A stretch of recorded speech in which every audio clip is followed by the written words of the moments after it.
السلام علیکم۔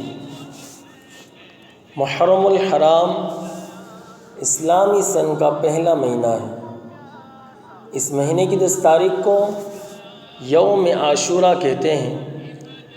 تاریخ عالم میں یہ دن بڑا ہی اہم دن شمار کیا جاتا ہے۔ دنیا کے بڑے بڑے اہم واقعات اسی دن رونما ہوئے۔ اسی دن حضرت آدم علیہ السلام کی توبہ قبول ہوئی۔ اسی دن حضرت نوح علیہ السلام کی کشتی کوہ جودی پر سلامتی کے ساتھ پہنچی۔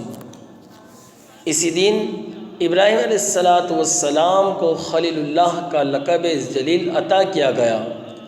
اسی دن نار نمرود آگ پر گلزار ہوئی۔ اسی دن حضرت یعقوب علیہ السلام اور آپ کے بیٹوں کی ایک عرصے کے بعد ملاقات ہوئی۔ اسی دن حضرت یوسف علیہ السلام کیس سے رہا ہوئے۔ اسی دن حضرت یونس علیہ السلام مچھلی کے پیٹ سے زندہ سلامت باہر تشریف لائے۔ اسی دن حضرت سلیمان علیہ السلام کو سلطنت عطا کی گئی۔ اسی دن حضرت موسیٰ علیہ السلام کی دعا قبول ہوئی۔ اسی دن بنی اسرائیل کے لیے دریائے نیل میں راستے پیدا کیے گئے اور انہیں فرعون سے نجات ملی۔ اسی دن فرعون اپنی فرعونیت اور فرعونیوں سمیت دریائے نیل میں غرق ہو گیا۔ اسی دن حضرت ادریس اور حضرت عیسیٰ علیہ السلام آسمان پر اٹھائے گئے، اور یہی وہ دن ہے کہ جس میں سبط پیمبر حضرت علی مرتضیٰ کی نور نظر، حضرت فاطمہ کے لخت جگر، سید الشہداء سیدنا امام حسین اور ان کے شہزادے علی وقار اور آپ کے رفقا اور آپ کے جانثار کربلا کے تپتے صحرا کے اندر بھوک اور پیاس کے عالم میں جام شہادت نوش فرما کر یزید اور یزیدیت کو ہمیشہ کے لیے دفن کر دیا گیا۔ آقا علیہ السلام کی پیاری دیوانوں، عاشوراء کا دن بڑا ہی اہم دن ہے۔ یہ عبادت کا دن ہے۔ اس دن نوافل ادا کیے جاتے ہیں اور اس دن روزہ بھی رکھا جاتا ہے۔ آئیے ہم عاشوراء کی نوافل ملاحظہ کریں۔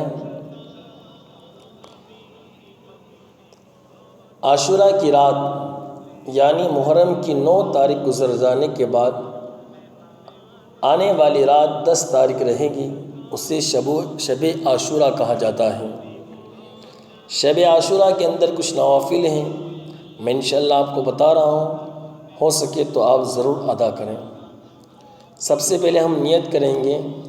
نیت کی میں نے 4 رکعات یا 2 رکعات نفل نماز کی، واسطے اللہ تعالیٰ کے لیے منہ میرا کعبہ شریف کی طرف، اللہ اکبر۔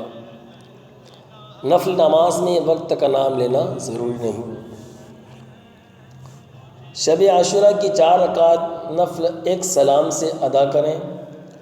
ہر رکعت میں سورہ فاتحہ کے بعد آیت الکرسی ایک بار، سورہ اخلاص یعنی قل هو اللہ احد کی پوری سورت 3 بار پڑھیں۔ جب قاعدہ اولیٰ میں بیٹھیں تو اتحیات کے بعد درود شریف و دعائے معصورہ پڑھ کر کھڑے ہو جائیں۔